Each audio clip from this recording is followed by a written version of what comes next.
El tema de esta sesión, de esta semana, se llama tipología textual. Y vamos a introducirnos a este tema indicando lo siguiente. Bueno, en realidad el ser humano, como ser social que es, siempre está en constante comunicación con las demás personas. En primera instancia nos comunicábamos unos a otros mediante diferentes sonidos, pero luego tuvimos la necesidad de comunicarnos de manera escrita. Es decir, que de manera escrita estamos siempre con la necesidad de transmitir nuestros pensamientos, nuestros sentimientos, nuestras ideas, etc. Muy bien, es así entonces que la tipología textual trata de responder a la pregunta ¿cómo podemos clasificar estos miles de textos que existen? Y para eso tenemos que tener en cuenta la intención comunicativa, que quiere decir cómo es que el autor quiere llegar a ese receptor, ¿no? A ese lector. ¿Qué intención tiene al momento de escribir? Les decía, el ser humano tiene la necesidad de transmitir sus conocimientos, sus sentimientos, sus ideas. Lo hemos utilizado a nuestra voz para transmitir estas ideas, estos pensamientos. Pero hemos necesitado de algo más, que viene a ser los textos escritos. Entonces, para definir las tipologías textuales o cómo es que se pueden clasificar estos textos, tenemos que tomar en cuenta la intención comunicativa. Es decir, con qué intención el autor escribe lo que escribe, ¿no? Sobre esta base podemos decir que las principales tipologías textuales vienen a ser narrativa, descriptiva, expositiva, argumentativa y dialogada. Pero, inclusive estas pueden ser resumidos en solamente tres, ¿no? En textos narrativos, que precisamente lo que hacen es contarnos algo, y por eso está en esta categoría los cuentos, los mitos, las leyendas, las biografías.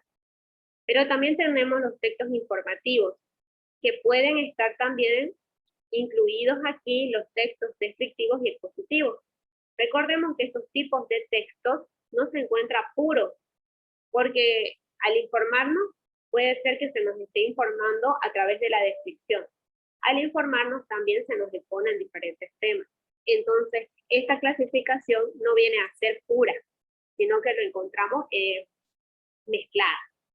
Por último, los textos argumentativos son aquellos que se dan sobre la opinión, ¿no? Un texto argumentativo es una columna de periódico, de opinión, en donde yo pues hablo sobre un tema en base a mi opinión. Entonces, para que entendamos qué es la tipología textual, vamos a entenderlo como aquello que yo escribo con una intención.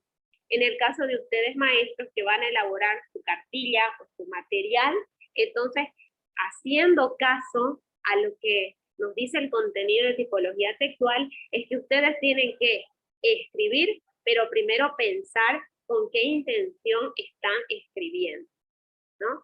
Tenemos la intención de narrar, tenemos la intención de informar, tenemos la intención de argumentar, o cuál es nuestra intención para realizar nuestro material escrito. Sobre esa base, entonces, podemos decir la definición de tipología textual, pregunta de examen. Entonces, vamos a reconocer a un texto como un enunciado o un conjunto de enunciados con sentido unitario. Quiere decir que las palabras que yo utilice van a expresar una idea o muchas ideas, pero que van a estar en un solo sentido, hablando de un mismo aspecto. Ese viene a ser un texto. Además, este texto va a ser producido con una intención. ¿Cuál es mi intención? La de comunicar. Voy a comunicar algo, pero en un contexto específico. En este caso, yo como profesor en mi texto o cartilla voy a realizar muchos enunciados, pero todos esos enunciados van a estar orientados a la comprensión de un solo tema. Entonces lo voy a hacer con la intención de comunicar a mis estudiantes un tema específico. En este caso, no sé, biología, lenguaje, no sé, un contenido de inicial. Además que este texto escrito se va a convertir en una herramienta sintáctica. Es decir, todo lo que yo escriba tiene que tener un significado y tiene que tener una forma en cómo yo lo escribo, enfocado en qué es lo que va a entender la persona que lo lee. Por lo tanto, el texto es la unidad máxima de comunicación que transmite un mensaje completo. Entonces, tengo que utilizar los enunciados necesarios que transmitan una idea completa sobre un mismo tema.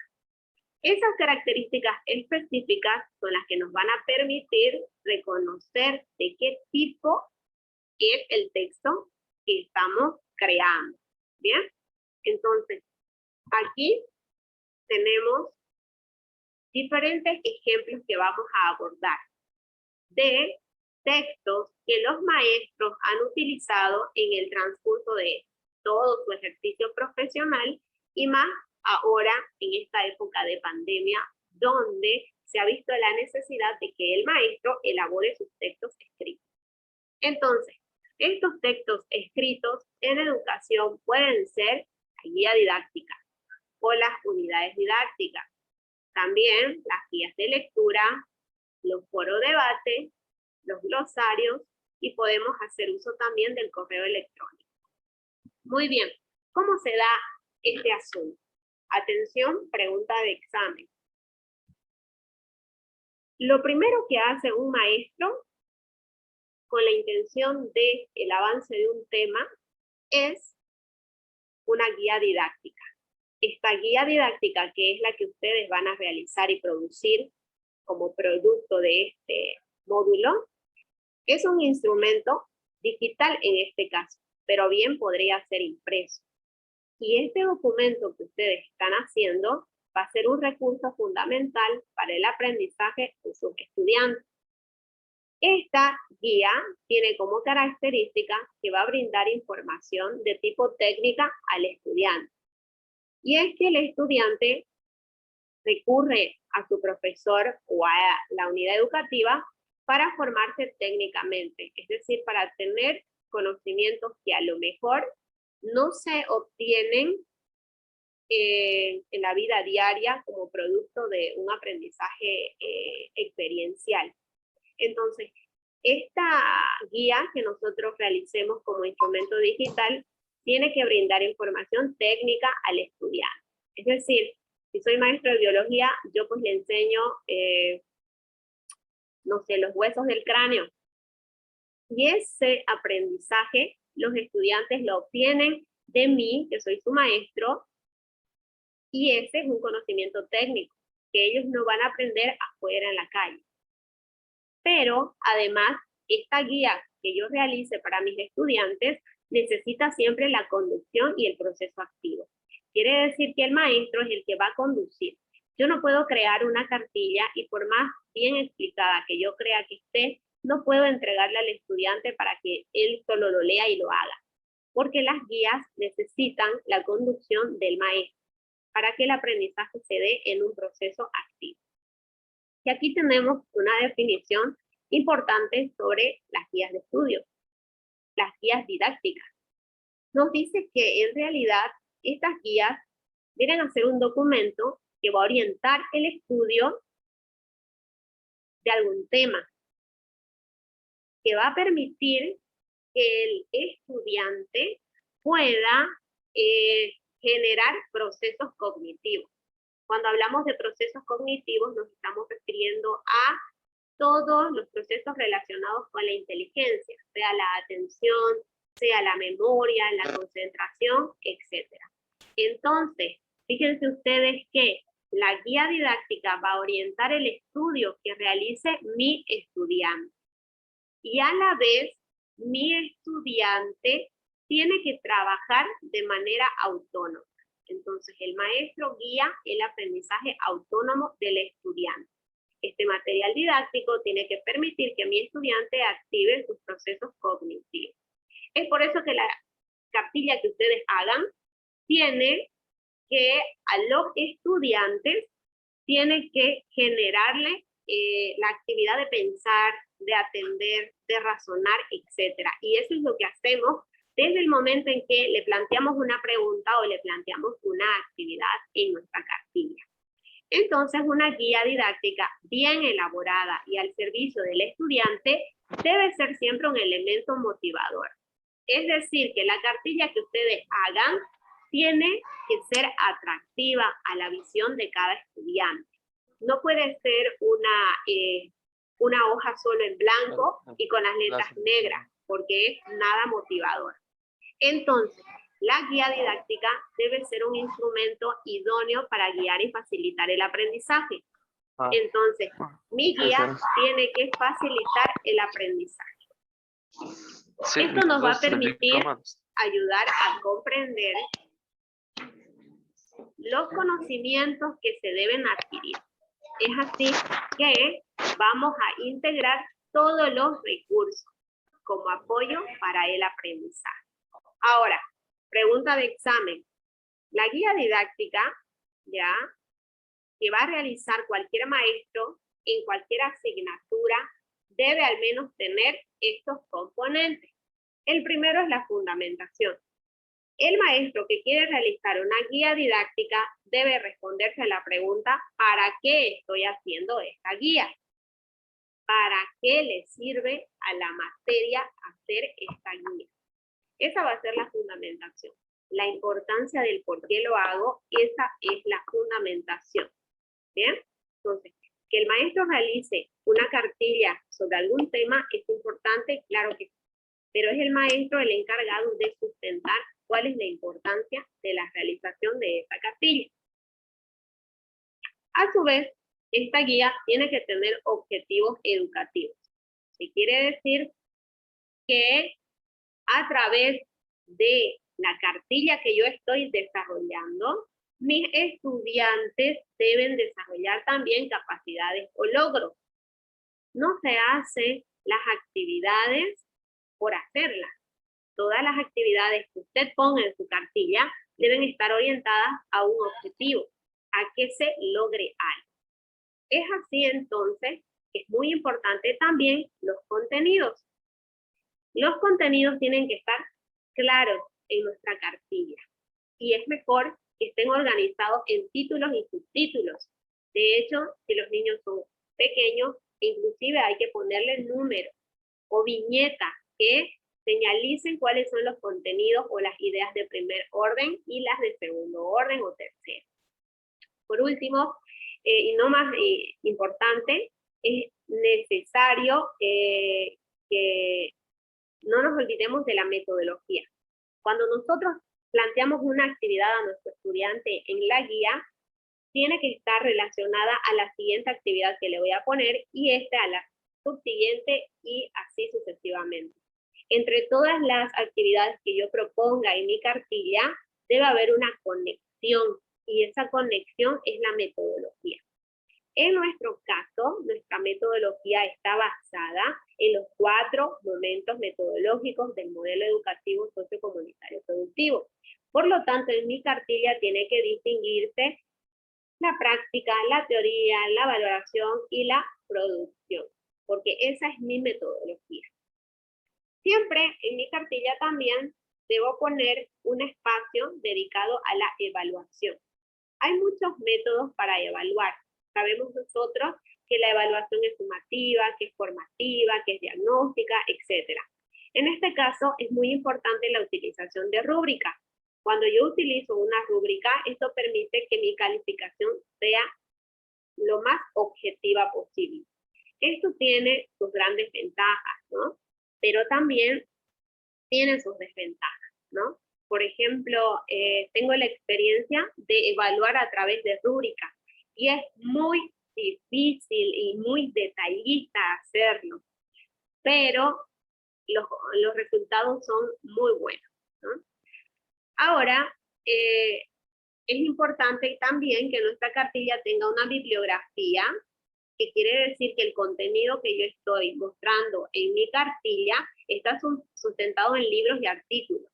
Porque recuerden que nuestra cartilla tiene que darle conocimiento técnico al estudiante. Y ese conocimiento técnico no se lo puedo dar yo en base a lo que yo piense, sino que se lo doy yo en base a la teoría que han realizado psicólogos, científicos, pedagogos, etcétera, ¿no? Es por eso que es importante la bibliografía, es el sustento de todo trabajo. Si no tiene bibliografía un trabajo, significa que solo está basado en percepciones de una persona y por lo tanto no puede ser considerada a nivel científico. También es importante que en nuestra cartilla tengamos un espacio para la evaluación de conocimientos previos. Es muy, muy importante también. En algunos aspectos se considera también el cronograma de las actividades. Y esto es importante para que el estudiante vaya programando su tiempo, ¿no? Por ejemplo, mis estudiantes saben que en la primera clase, cuando vamos a avanzar un tema, lo dedicamos a la práctica. Entonces, siempre planteo actividades que los estudiantes tienen que resolver en base a su conocimiento, a su propia experiencia. Ellos ya lo saben.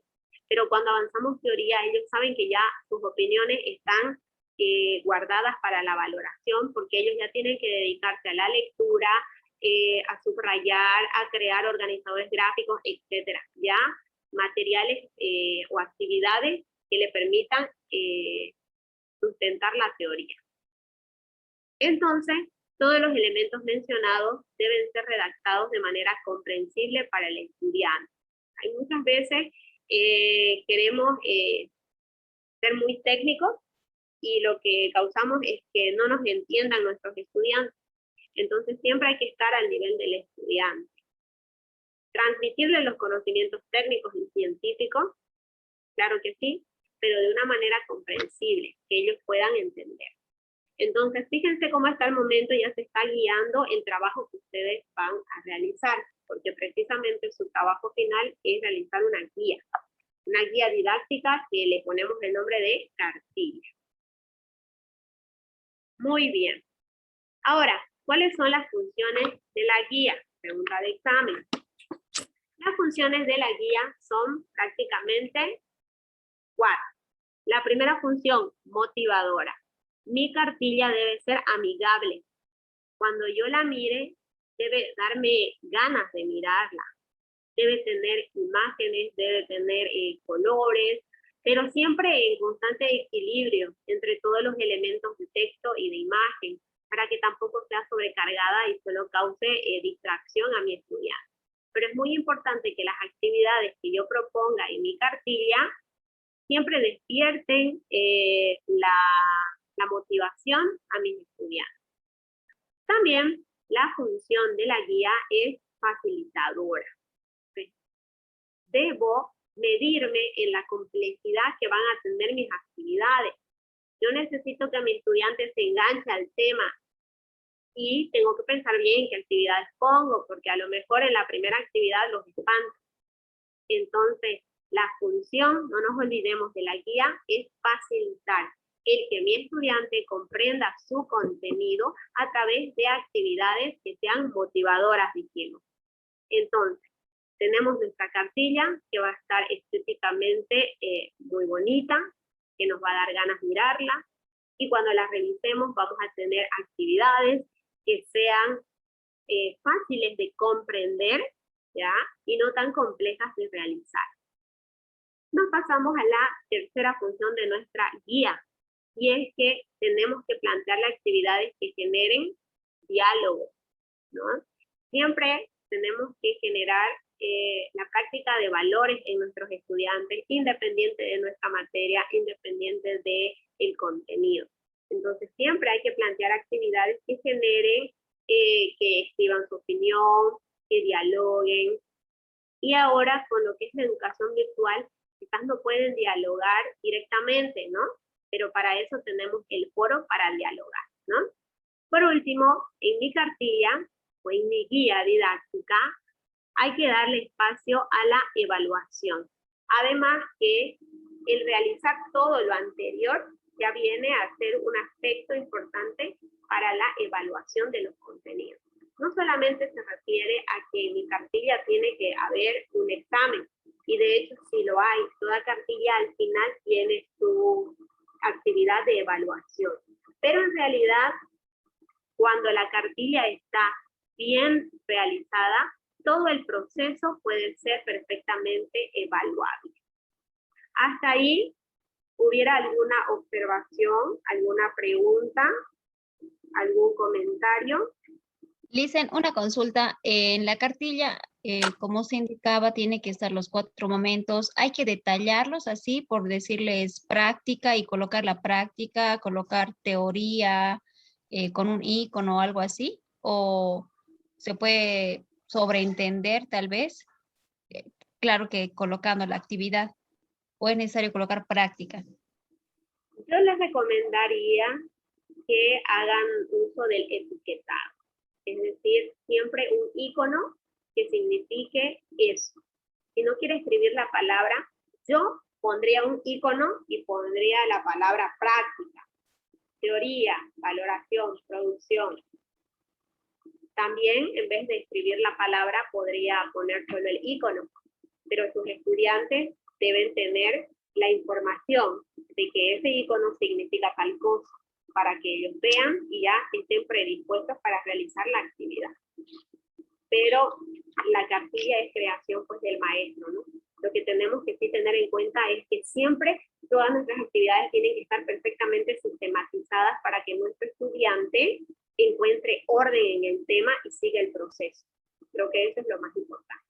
Vamos al siguiente punto llamado unidades didácticas, que fíjense que viene a ser como visto desde lo macro, y la guía didáctica sería vista desde lo micro, ¿no? Es como que las guías didácticas, el conjunto de guías didácticas se formen en una unidad didáctica, ¿no?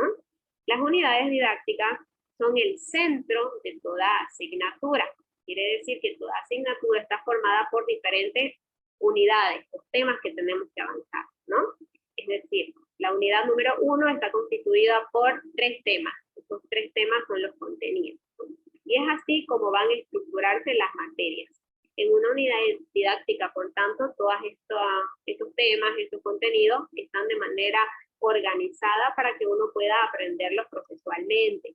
Si les doy un ejemplo, en la materia de lógica, yo necesito a mis estudiantes primero enseñarles conceptos, para posteriormente enseñarles juicio y para posteriormente enseñarle razonamiento, básicamente el silogismo, que es un tipo de razonamiento deductivo. Entonces yo no podría enseñarle a mis estudiantes, porque yo quiero y priorizo que el tema más importante de los 3 es silogismo. Yo no podría enseñarles silogismo porque ellos necesitan primero comprender lo que es el concepto y lo que es un juicio. Entonces, a eso se va con las unidades didácticas, que los temas de la asignatura, que los contenidos de la materia que nosotros damos están estructurados. Y si yo quiero generar aprendizaje, no debo de olvidarme de la organización que tienen que tener estos contenidos. Ahora, igualmente, las unidades didácticas pueden ser impresas, como también pueden ser digitalizadas, como el caso que vamos a trabajar. Ustedes van a presentar su guía didáctica en formato PDF, es decir, es un material textual pero digitalizado. ¿Bien? O también podrían realizar en algún momento ustedes también material soportado en la web, ¿no? Es decir, en espacios, como yo les mostraba en la experiencia anterior de la creación de mi sitio web, ¿no? Entonces también se puede organizar el contenido así. ¿Qué es lo que tiene que tener una unidad didáctica? Estos son los elementos que tienen que tener. Pregunta de examen. Las unidades didácticas siempre tienen que tener el título de la unidad. En ese título de la unidad, luego tienen que llenarse los contenidos más significativos de esta unidad. Tiene que tener también una estructura de contenidos, y estos deben estar organizados con títulos y subtítulos para su mayor comprensión. Ahora, la guía didáctica de unidad quiere decir la lista de temas y los objetivos que va a tener cada unidad. Recuerden ustedes, es como que revisar un libro, y en ese libro van a estar todos los temas, y hay una explicación hacer una explicación corta sobre los temas y el objetivo que persigue cada unidad. Debe tener una introducción, que como sabemos es aquel texto que cuando el estudiante lee se introduce al contenido general de la unidad, de manera resumida, ¿no? Por eso es que se dice que al alumno le tiene que dar una visión globalizada del contenido general. También hay que poner bibliografía consultada. Ya hemos visto que el maestro no enseña sus opiniones, sino que le enseña conocimiento técnico. Y debe de tener estas unidades didácticas también las actividades de aprendizaje, que van a hacer aquellas tareas que van a permitir que el estudiante desarrolle diferentes habilidades. En el caso de las guías de lectura, inducen a que el estudiante pueda revisar el material. Solamente es una guía de qué es lo que se va a leer, ¿no? Entonces, no solamente es una recomendación para leer, sino una indicación general para prestar atención a lo que se lee, ¿no? Ahí en la guía de lectura pueden ir iconos, pueden ir con su significado, de manera que cuando el estudiante lea, ya la lectura propiamente esté orientada en su uso. Aquí tenemos un autor, por ejemplo, y el nombrar un autor y poner el año de publicación de este pensamiento, eso es seguir formato APA. Cosa que no tenemos que olvidarnos en el momento de que vamos a presentar nuestra cartilla. Necesitamos tener una bibliografía, y esa bibliografía debe estar señalada en formato APA. Por eso es que aquí le he puesto un ejemplo. Entonces este autor nos dice que lo que un lector obtiene de los textos es la respuesta a lo que ha aprendido a buscar en ellos, siendo las preguntas que se formulen dependientes de sus conocimientos previos y sus objetivos de lectura. Y es el buen profesor el que enseña el tipo de cosas que la comunica a los lectores en su campo de estudio. Busca en la bibliografía. Entonces, vemos que la guía de lectura precisamente lo que quiere es inducir a la lectura de la revisión del material principal. Ustedes, por ejemplo, en el diplomado, en la plataforma, tienen, ¿no?, unas orientaciones, dice, orientaciones de la unidad. Esa es una guía de lectura, porque le está explicando, en esta unidad va a avanzar tales temas, tiene que leer tales libros, puede observar tales videos. Esa es una guía de lectura.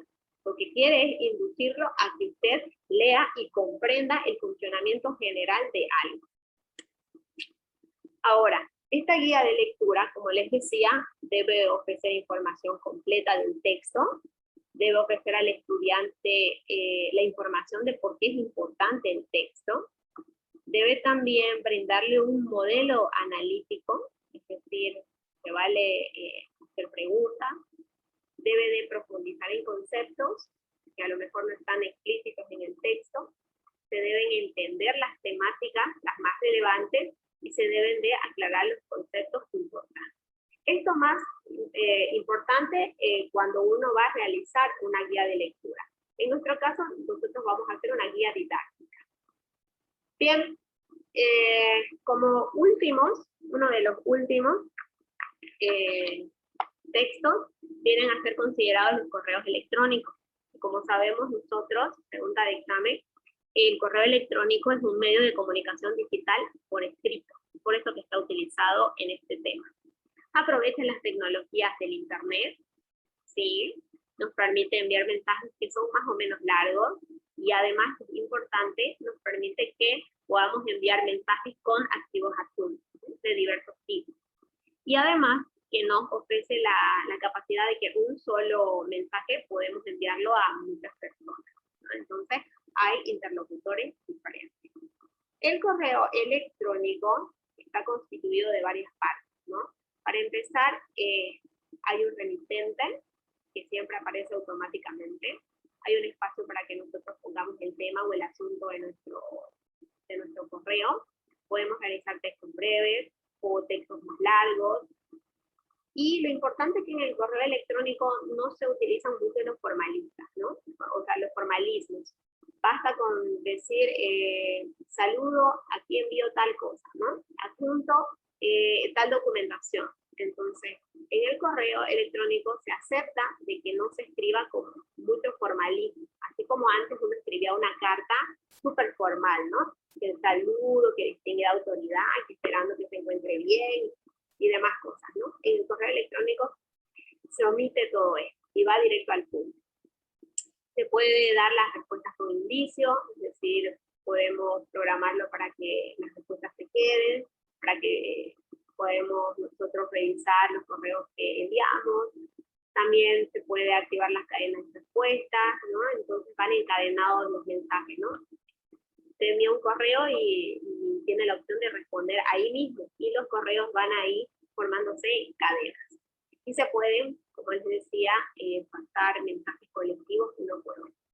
Ahora también es importante los foros de debate. Esto es muy importante porque mitiga la sensación de soledad del estudiante y ayuda también a la construcción del aprendizaje. El estudiante no se siente solo porque lee las opiniones de sus compañeros, y cuando nosotros leemos lo que escribe una persona, es como que estuviéramos hablando con esa persona, porque se expresa de la misma manera, ¿no? Entonces, leer lo que una persona escribe es como hablar directamente con él, expresa su forma de ser, sus opiniones y demás.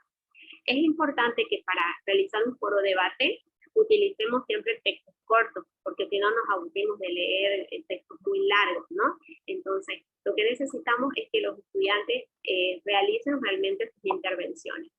Es importante cuando se realiza un foro respetar los temas propuestos por el docente. Por eso yo les pongo en mayúsculas: por favor, no cree un nuevo tema de debate.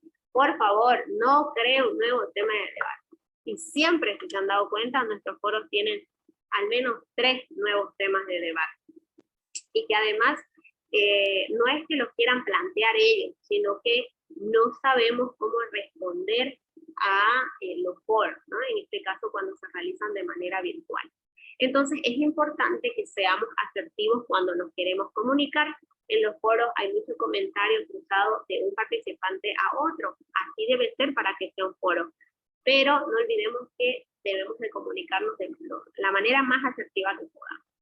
Este foro es importante porque puede ser sincrónico o asincrónico, y eso es importante también porque nos permite que podamos realizar muchas finalidades para nuestro foro. Pero es importante que en el foro esté clara cuál es la consigna, cuáles son los objetivos, cuáles son las metas, cuáles son los logros de realizar este foro. Y es importante también que se redacte la consigna. Y a veces no se le da mucho detalle porque en realidad no se quiere inducir a respuesta esperada, sino que lo que se quiere es que se generen respuestas a partir del entendimiento de cada uno. Es importante que cuando usamos el foro nos expresemos con claridad y precisión, que el texto no sea muy extenso, ¿no? Que los estudiantes cumplan con los parámetros, que se especifique la extensión apropiada para participar, que se aporte criterios generales, que se tenga en cuenta lo que el estudiante escribe o piensa y el periodo para realizar esto. ¿Bien? Es importante también tener guía para que el estudiante sepa cómo organizar sus ideas. ¿Hasta el momento hay alguna duda en lo que hemos explicado? El punto más importante es el de las guías didácticas. Sí, Licen, entonces este trabajo, no sé si es para el lunes o tenemos un tiempito más. Me parece interesante elaborar este tipo de material, ya que nos va a ayudar, yo creo, mucho. Y yo creo que es el inicio, al menos para mí, de poder trabajar así de manera digital, ¿no? Entonces, tengo ahorita en la mente muchas ideas y quisiera plasmarlos, entonces eso quería consultar, dicen, si es que es para este lunes. Yo tengo entendido que sí, pero ahorita voy a entrar a la plataforma y voy a revisar los plazos, ¿ya? Parece muy interesante, al menos para mí un desafío que, que nos va a favorecer, ¿no? Y eso creo que nos va a llevar a hacer otros trabajos más para poder facilitar el aprendizaje a los estudiantes, ¿no? Solo eso, Luis. Muy bien, aquí yo estoy revisando la plataforma. Para revisar el texto académico número 4, tienen que fijarse ustedes en el sector de producto final. Entonces, continuamos. Nos dice, va a realizar un mapa mental habiendo usted leído el texto académico 4. Y va a tomar un tema de su especialidad utilizando las tipologías textuales. Si hablamos de tipologías textuales, nos vamos a estar refiriendo a todo esto. Todo esto es una parte de la tipología textual. Entonces, usted tiene que agarrar un tema de su especialidad y realizar un mapa mental de su guía didáctica, de la unidad temática, de guía de lectura, de foro debate, de glosario, de correo electrónico. Como ustedes van a realizar solamente una guía didáctica, entonces ese mapa mental debería ser de ese mismo tema que usted va a realizar su guía didáctica. Además de eso, tendría que colocar en un espacio de su mapa mental cuáles son las ventajas y desventajas, ¿ya? De realizar esta guía a nivel virtual. No sé si eso ha quedado claro. Lisa, buenas tardes. Yo pensé que, bueno, el mapa mental íbamos a realizar del tema 4, ¿no? De lo que teníamos que leer. Sí, exactamente, ¿no? Pero fíjese que dice que hay que leer el texto académico 4, además de leer el documento que habíamos visto, creo que en la sesión 2 o 3, de herramientas que facilitan la comunicación y herramientas para la educación virtual. Eso ya lo hemos visto, son recuerda las infografías que les hice. Esas infografías son de ese documento. Entonces dice, elabora un mapa mental de un tema de su especialidad. Entonces el mapa mental es de su tema de especialidad. Ahora, pero dice utilizando la tipología textual. Todo esto es la tipología textual, pero lo único que ustedes van a realizar es una guía didáctica. Por lo tanto, esa guía didáctica que usted tiene que presentar de trabajo final, esa misma guía didáctica usted lo va a transformar en un mapa mental. Además que nos dice, mencionando cuáles son las ventajas y cuáles son las desventajas de usar esta tipología textual en entorno virtual. ¿Bien? Entonces, esa es la consigna para hacer su mapa mental. Ahora, para que ya vayamos terminando el tema, ustedes tienen que leer con mucha atención lo que es la guía didáctica, las funciones, porque no solamente es pregunta de examen, sino que es la base de su trabajo. En este caso, todos vamos a hacer guías de lectura. A lo mejor yo podría incluir en mi cartilla alguna actividad que incluya el correo electrónico.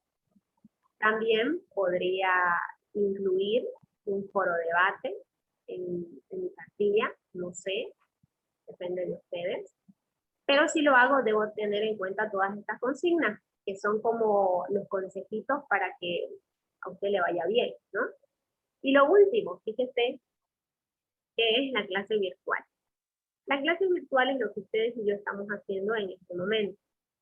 Es muy significativa para el tema que se va a tratar, ¿sí? Es muy significativa.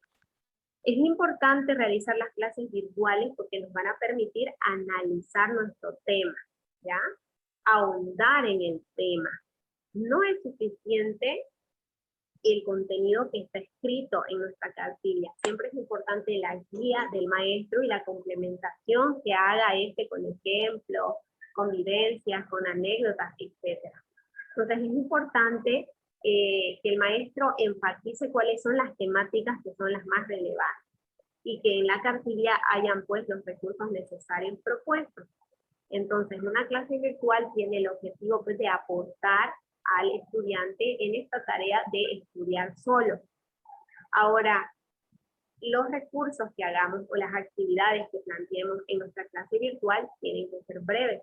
y siempre hay que incluir algo nuevo. Por ejemplo, en las clases anteriores les proponía yo la actividad de retroalimentar el tema, ¿no? Entonces, fíjense, ese es un recurso, pero breve. La anterior sesión yo les hice participar en el ejercicio de redacción a través del INOIR, es decir, incluyendo un nuevo tema. Ahora les traje un Mentimeter para que ustedes también puedan participar. Es decir, en nuestra clase virtual tenemos que incluir breves recursos, pero siempre que haya algo nuevo para el factor de la novedad. Y eso va a hacer que uno se centre en las ideas más importantes del tema y lo sepa gestionar. Porque a veces hay temas muy bonitos, pero no son tratados de manera adecuada. Ahora, en mi cartilla, yo también puedo incluir lo que son los chats. Estos chats sabemos que son comunicaciones en tiempo real, ¿no? Es importante que cuando realicemos consultas las podemos hacer por separado a cada uno de los estudiantes. Podemos utilizar el chat por voz, que es apropiado para enviar los mensajes. Muchas veces no podemos transmitir todo lo que pensamos y sentimos a través de la escritura, ¿no? Tendríamos que escribir así de súper rápido. Entonces, el chat por voz nos ha venido a salvar, porque podemos utilizar inclusive un tono adecuado. Muchas veces nos ha pasado que escribimos un texto con una intención y otra persona nos lo lee con otra intención, porque como que le pone el tono la persona que lo lee. Entonces es importante utilizar el chat por voz, el videochat o las pizarras. Hay pizarras que permiten precisamente reemplazar la función de una pizarra tradicional, lo veíamos en la primera sesión, ¿no? Y es importante también que cuando usted realice su clase virtual, lo que es la presentación del docente, ¿no? Siempre tener un tono amable, siempre utilizar la comunicación más asertiva que se pueda para generar buenas impresiones. Porque cuando el estudiante siente empatía hacia su maestro, es que la comunicación fluye de mejor manera, ¿no? Y siempre influye cómo es el docente para cómo se acepta la materia o el contenido que se le da. También en las tipologías textuales nos proponen que podríamos utilizar el glosario. Y como sabemos, es un listado de palabras técnicas para el abordaje de una disciplina. Eso sería la información más importante. Ahora, esta es una información extra. Cuando trabajamos en nuestra aula virtual de Moodle, que todos los maestros tenemos nuestra guía, podemos nosotros trabajar a base de archivos, de carpetas o de enlaces URL. También podemos trabajar con libros o con diferentes páginas web. También podemos tener recursos educativos abiertos. Esto es importante. Los recursos educativos abiertos son esos contenidos que crean los maestros y que pueden ser accesibles a cualquier persona. Por ejemplo, los blogs, los sitios web y demás. Esos son recursos educativos abiertos. Las demás personas pueden utilizar. De hecho, usted, por ejemplo, crea un Quizizz y forma parte de una comunidad. Y todos los que forman parte de esa comunidad pueden utilizar su Quizizz. Eso es el recurso educativo abierto. Entonces podemos crear también materiales didácticos. Y ya hemos dicho que en cuanto tiene la finalidad de enseñar algo, se convierte en un objeto de aprendizaje. Todo eso podemos. Lice, Dígame. yo quisiera participar primero o plantear la duda. ¿Ya? El mapa mental debe resaltar la tipología textual o debe resaltar el contenido, porque si resaltamos el contenido, obviamente vamos a enfocarnos más en lo que son los momentos metodológicos, etcétera. Pero si es la tipología textual, tendríamos que resaltar los recursos digitales o las herramientas digitales que hemos utilizado, considero. ¿O qué es lo que debe resaltar el mapa mental? En realidad, si leemos la consigna, pareciera que tuvieran la misma importancia.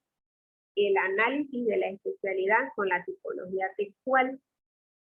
Yo creo que yo me lo imagino, al leer esta consigna, yo me imagino un mapa mental como que dividido en 4 partes. En una primera parte yo veo que podrían ser los 4 momentos metodológicos. En otra parte yo veo, no sé, se me ocurre el desarrollo de todo mi contenido. Y en otra parte lo que son las ventajas y las desventajas de usar un material digital. Yo así Licen, me lo imagino. Dígame. a la vez quisiera aprovechar para pedirle si usted nos puede sugerir alguna herramienta, un recurso para elaborar este mapa mental, porque personalmente sé elaborar mapa mental solamente en documento Word, pero considero que con la amplitud de la tecnología debe haber herramientas para elaborar mapas mentales. No sé si usted nos puede sugerir uno práctico y sencillo de usar, porque como dijo mi compañero, realmente estamos sobre tiempo.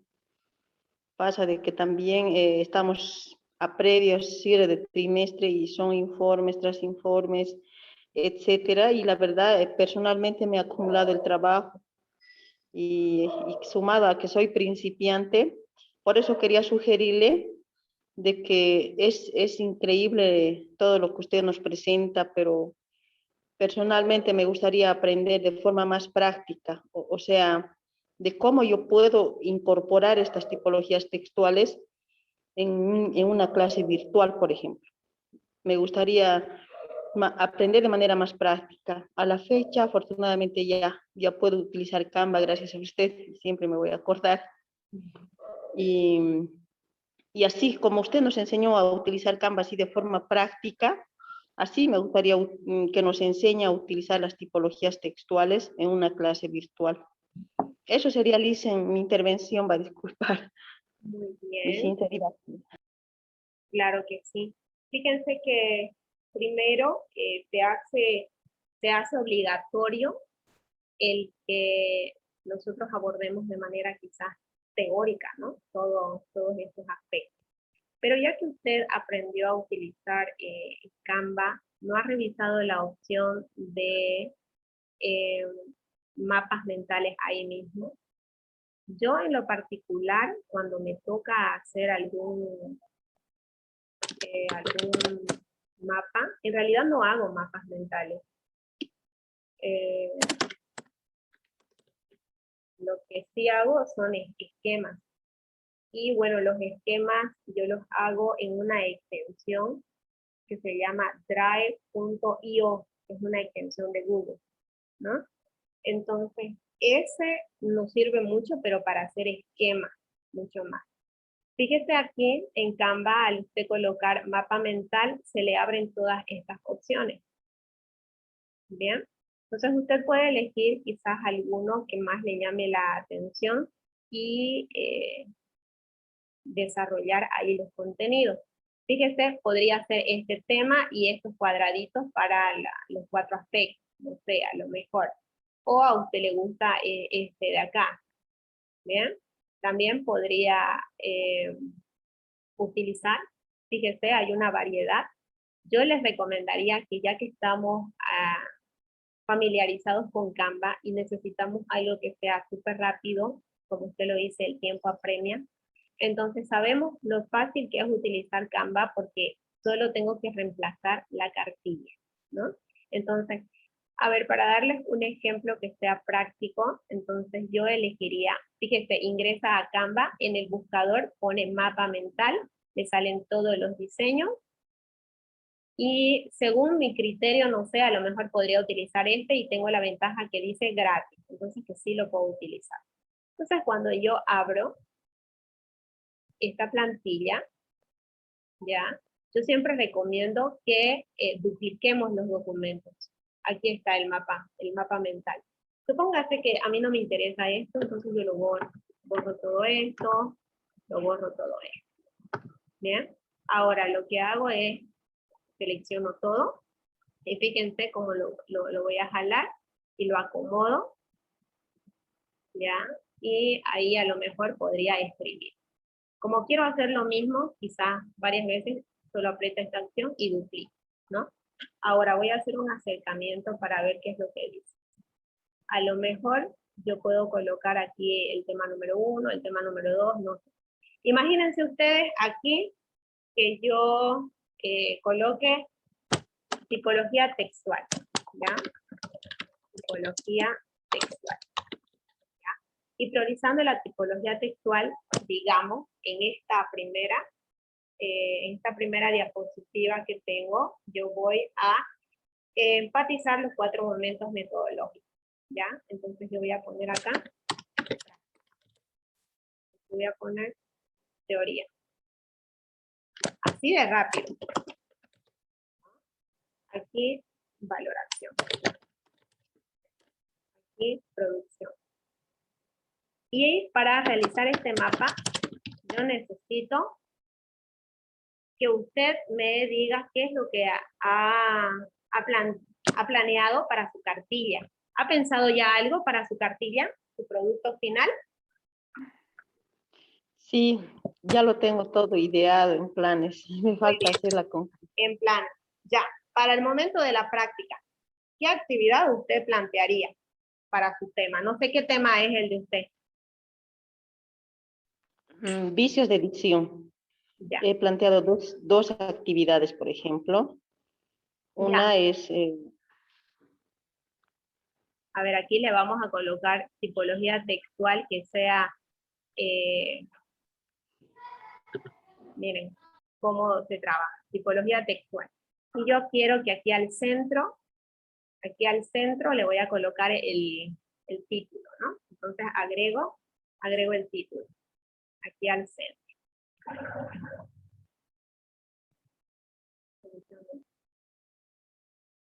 Ya, muy bien. Usted me dice vicios de dicción, ¿no? Ya. Fíjense, yo les propongo que ustedes elijan así. Su tema, le ponen el título de tipología textual, que coloquen acá el tema y acá su nombre. ¿Bien? Luego le propongo que coloque práctica, teoría, valoración y producción. Y según su cartilla, usted en estos cuadritos coloca, no sé, en la primera práctica yo voy a plantearles una pregunta. No sé, ¿ya? Esta es solamente una idea. Aquí en teoría, yo les voy a crear unas diapositivas. Entonces ahí yo escribo, creación de diapositivas. ¿Ya? Creación de diapositivas. Es un mapa mental, recuerden, no tienen que desarrollar muchísimo, ¿no? Solamente póngale qué actividades. ¿Qué más? Yo le voy a pedir que hagan un mapa conceptual. ¿Van entendiendo la lógica? Entonces, acá tienen su tema, dividen los 4 momentos, van colocando qué actividades han planteado para cada momento. ¿Listo? Hasta ahí estamos bien. Ahora, aquí, seguimos con vicios de dicción. Aquí, ya, yo voy a realizar todo el mapa conceptual, o mejor dicho, mental, de mi contenido. Todo lo de mi contenido. Aquí ya no voy a hablar de práctica de valoración, no. Solamente voy a hablar de mi contenido. Y usted sabrá si los divide en 4, los divide en 3, a lo mejor ya esto no me sirve, entonces usted ya borra. ¿Ya? Entonces puede borrar todo lo que no le sirve, ¿verdad? Fíjense, acá solo va a desarrollar su contenido. Y luego aquí lo duplica, voy a hacerlo más pequeño, apretamos este y lo duplicamos. Y aquí ya va a ser ventajas y desventajas de usar esta cartilla. ¿Ya? Entonces aquí cambio, ya no es vicios de dicción, ya es ventajas y desventajas. ¿Ya? Entonces, ya usted lo va armando y pone ventaja. Entonces acá usted pone, ¿cuál es la ventaja de usar una cartilla? Que es motivador para los estudiantes, ¿no? Una desventaja, que si solo se accede en línea. No sé, eso ya usted lo ve. ¿Qué le parece esta sugerencia?